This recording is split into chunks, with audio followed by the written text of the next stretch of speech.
5 second ಮಾಡು close ಮಾಡ್ದೆ ನನ್ನ ಹೆಸರು ಸಾಯಿ. ನಾನು 5ನೇ ತರಗತಿಯಲ್ಲಿ ಓದುತ್ತಿದ್ದೇನೆ. ಈ ದಿನದ ವಿಶೇಷತೆ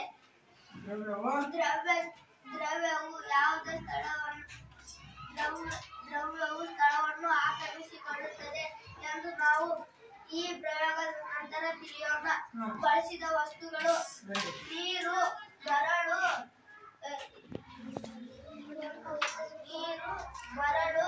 ಲೋಟ, ಕಲ್ಲುಗಳು, ದಾರ ಬಳಸಿಕೊಂಡಿದ್ದೇವೆ. ಇಲ್ಲಿದೆ ನೋಡಿ. ಈ ಲೋಟದಲ್ಲಿ ಮರಳು ಇದೆ, ಇದರಲ್ಲಿ ನೀರು ಇದೆ. ಇದು 2 ಕಲ್ಲುಗಳು. ಮೊದಲನೇದಾಗಿ ಮರಳನ್ನು ತೆಗೆದುಕೊಂಡು ಹೇಳ್ಕೊಂತ ಮಾಡು. ಖಾಲಿ ಲೋಟಕ್ಕೆ ಹಾಕಿದಾಗ ಆ ವಸ್ತು ಸ್ಥಳವನ್ನು ಆಕ್ರಮಿಸಿಕೊಳ್ಳುತ್ತಿದೆ. ತುಂಬಿದ ನಂತರ ಉಳಿದ ಮರಳನ್ನು ಹೊರಗೆ ಬಿಡುತ್ತದೆ. ಈ ರೀತಿಯಾಗಿ ವಸ್ತುವು ತನ್ನ ಸ್ಥಳವನ್ನು ಆಕ್ರಮಿಸಿಕೊಳ್ಳುತ್ತದೆ ಎಂಬುದು ಎಂದು ಗೊತ್ತಾಯಿತು. ಎರಡನೆಯದಾಗಿ ನೀರು. ನಿನ್ನ ಹೆಸರು?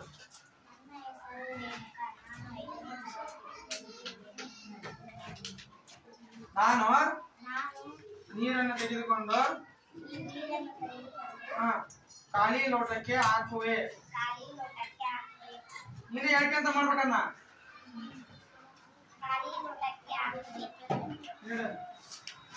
ತುಂಬಿಸು. ಅದು ಈಗ ನೀರು ಏನ್ ಮಾಡ್ತದೆ? ಹೆಚ್ಚಿನ ನೀರು ಹಾಕು. ಹೆಚ್ಚಿನ ನೀರನ್ನು ಹಾಕಿದಾಗ ಏನಾಗ್ತದೆ? ಕಡೆಗೆ ಚೆಲ್ತದೆ. ಅದು ಎಷ್ಟು ಬೇಕಷ್ಟು ಹಿಡಿತದೆ. ನೋಡ್ ಅದಲ್ಲ, ಖಾಲಿ ತನ್ನ ಜಾಗ ಎಷ್ಟಿದೆ ಅಷ್ಟನ್ನು ಆಕ್ರಮಿಸಿಕೊಳ್ತದೆ. ಹೆಚ್ಚಿನ ನೀರು ಏನಾಗ್ತದೆ? ಕಡೆಗೆ ಚೆಲ್ಲುತ್ತದೆ. ಈ ರೀತಿಯಾಗಿ ನೀರು ಕೂಡ ತನ್ನ ಸ್ಥಳವನ್ನ ಆಕ್ರಮಿಸಿಕೊಳ್ಳುತ್ತದೆ. ನೆಕ್ಸ್ಟ್ ಮೂರನೇದಾಗಿ ಹೇಳಪ್ಪ. ನನ್ನ ಹೆಸರು ಶ್ರದ್ಧಾ. ನಾನು ಓದುತ್ತಿರುವ 5ನೇ ತರಗತಿ. ಈ ದಿನದ ಪ್ರಯೋಗ ಸ್ಥಳವನ್ನು ಆಕ್ರಮಿಸಿಕೊಳ್ಳುತ್ತದೆ ಎಂಬುದನ್ನು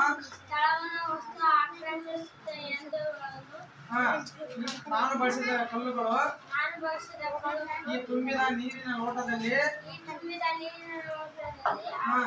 ಹಾಕಿದಾಗ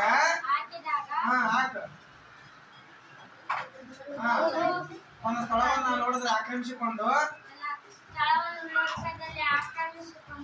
ತನ್ನ ಗಾತ್ರದ ತೂಕದಷ್ಟು ನೀರನ್ನು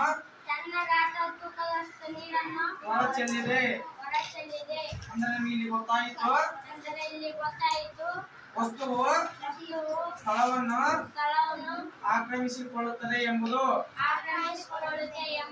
ಈ ರೀತಿಯಾಗಿ ಯಾವುದೇ ಒಂದು ವಸ್ತುವನ್ನು ತೆಗೆದುಕೊಂಡಾಗ ಅದು ತನ್ನ ಸ್ಥಳವನ್ನ ಆಕ್ರಮಿಸಿಕೊಳ್ಳುತ್ತದೆ ಎಂಬುದು ಈ ಪ್ರಯೋಗದ ಮುಖಾಂತರ ನಾವು ತಿಳಿದುಕೊಳ್ಳಬಹುದು. ಓಕೆನಾ? ಇದು ನಮ್ಗೆ ಗೊತ್ತಾಯ್ತು. ಯಾವುದೇ ವಸ್ತು ಇರ್ಲಿ ಅದೇನ್ ಮಾಡ್ತೈತಿ? ತನ್ನ ಸ್ಥಳವನ್ನ ಆಕ್ರಮಿಸಿಕೊಳ್ತದೆ. ಇಲ್ಲಿ ಬಳಸಿದ್ರೆ ಉಸುಕು ಬಳಸಿದರೆ, ನೀರು ಬಳಸಿದ್ರೆ, ಕಲ್ಲು ಕೂಡ ಬಳಸಿದ್ದಾರೆ. ಹೌದಲ್ಲ? ನಮಗೆ ಗೊತ್ತಾಯ್ತು. ಯಾವುದೇ ಒಂದು ವಸ್ತು ಖಾಲಿ ಇರ್ತಕ್ಕಂಥ ಜಾಗದಲ್ಲಿ ಹಾಕಿದಾಗ ಏನಾಗ್ತದೆ? ತನ್ನ ಸ್ಥಳವನ್ನ ಆಕ್ರಮಿಸಿಕೊಳ್ತಾ ಹೋಗ್ತೈತಿ.